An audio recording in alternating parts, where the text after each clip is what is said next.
नमस्कार, लाइव बिहार देख रहे हैं आप। आपके साथ मैं स्नेहा गुप्ता। बिहार में इन दिनों भूमिहार पॉलिटिक्स तो हो ही रही है और इसी बीच जिस तरीके से पूर्व विधायक और बाहुबली नेता आनंद सिंह लल्लन सिंह से मिलने पहुंचे थे, तो आज इस बारे में हम बात करेंगे। हमारे साथ हमारे वरिष्ठ सहयोगी असलम अब्बास हैं।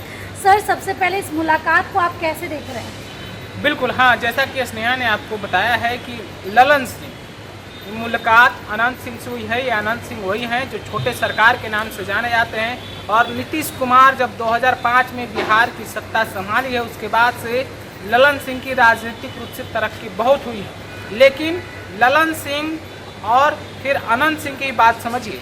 ललन सिंह के साथ साथ अनंत सिंह भी, यानी छोटी सरकार की भी तरक्की राजनीति में बहुत हुई है। लेकिन दोनों की तरक्की के साथ साथ राजनीतिक हैसियत बढ़ने के साथ साथ एक सवाल है कि क्या ललन सिंह के साथ साथ अब जो अनंत सिंह की अदावतें थी, जो दुश्मनी थी, जो पुरानी रंजिश थी, क्या वो ख़त्म हो गई है?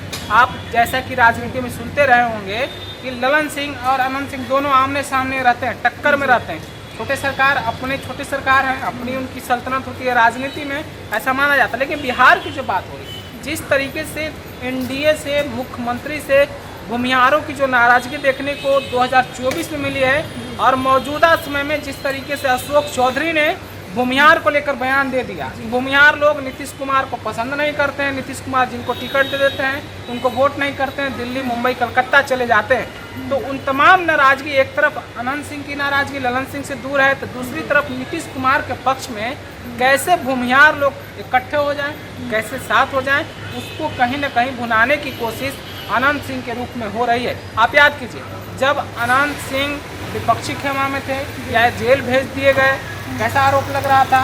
आरसीपी सिंह की बात हो रही थी, और जब जेल से बाहर आए तो अनंत सिंह खुलेआम बोल रहे हैं कि लिप्पी सिंह ने उनको फंसा दिया। तो भला कौन फंसाया है? आखिर लिप्पी सिंह ने कैसे फंसा दिया? इशारा किनका है? आप समझिए, कहीं ना कहीं भूमिहार को लेकर राजनीति जो बिहार में हो रही है, उसके हिसाब से इशारा एक तरफ नीतीश कुमार की तरफ है।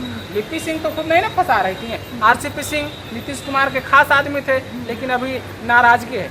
तो अनंत सिंह की मुलाकात बिहार में भूमिहारों को खुश करने की एक कोशिश है, पहल है। और नीतीश कुमार के पक्ष में कैसे वोट मिल जाए, उसके लिए एक कोशिश की जा रही है, या गोलबंदी करने की भरसक प्रयास है। बीते दिनों हमने देखा कि मुख्यमंत्री नीतीश कुमार मोकामा भी गए थे। उस दौरान भी मुख्यमंत्री नीतीश कुमार के साथ लल्लन सिंह और आनंद सिंह दोनों नजर आए। जहां बिहार में इन दिनों राजनीतिक माहौल जो है वो काफ़ी गरमाया हुआ है। इस मुलाकात के जरिए लग रहा है 2025 का विधानसभा चुनाव दिलचस्प हो जाएगा।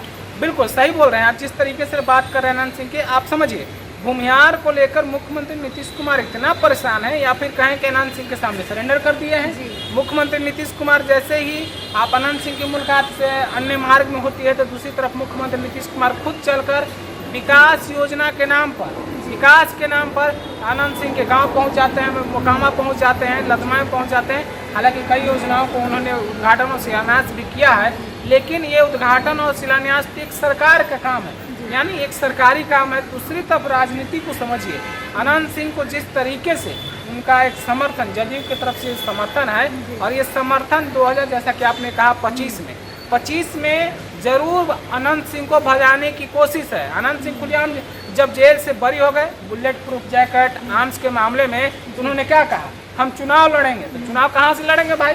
उनकी पत्नी विधायक हैं आरजेडी से, और उन्होंने कहा है कि नीलम देवी विधायक है, लेकिन कोई काम का नहीं है। आनंद सिंह ने ऑन कैमरा इस बात को कहा है।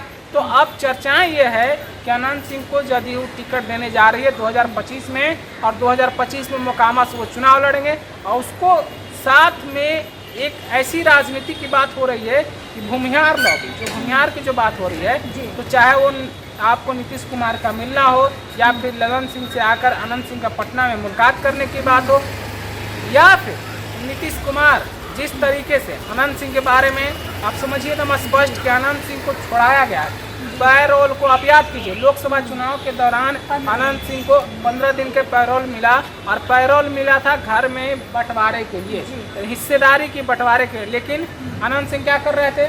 ललन सिंह के लिए प्रचार कर रहे थे, और प्रचार के दौरान उन्होंने कहा कि भारी बहुमत से जीतेंगे, और जीत गए। जीतने के बाद ही ये चर्चाएं होने लगी कि अब जो है अनंत सिंह का जेल से आना तय है, निश्चित है। और आनंद सिंह जेल से बाहर भी आ गए, यानी कि इनाम मिल गया। इनाम कौन दिया भाई? ललन सिंह ने इनाम नहीं दिया, मुख्यमंत्री ने इनाम दिया है। और उस इनाम के बाद जिस तरीके से ललन सिंह की जो बातें हो रही हैं, केंद्रीय मंत्री बने ललन सिंह, और उसके बाद फिर ये चर्चाएं हो रही है कि अनंत सिंह को कैसे सेट किया जाए। राजनीतिक आदमी है भला, और राजनीतिक के साथ साथ बाहुबली, जैसा कि मैंने पहले कहा, छोटे सरकार के नाम से परिचित है और चर्चित भी क्षेत्र में है।